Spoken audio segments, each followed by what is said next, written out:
একজন প্রবাসী তার নিজেরে কি পরিমাণের জুলুম করে, কত পরিমাণের অত্যাচার করে, তার আত্মা যদি কথা বলতে পারত, বিশ্বাস করেন সারা দুনিয়ার মানুষকে আর্তনাদ করে নালিশ করতো, বিচার দিত তার উপরে কি পরিমাণের জুলুম করা হয়, কি পরিমাণের অত্যাচার করা হয়। শুধু ছুটির টাইম বলছি, ছুটির টাইম, এই 45 ছুটির টাইম, ছুটির টাইমে এই অবস্থা।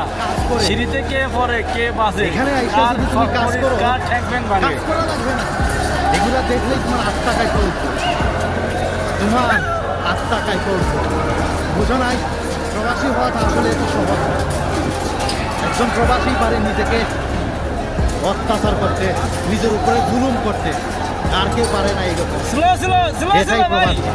দৌড়ে দৌড়ে দরকার নাই তো।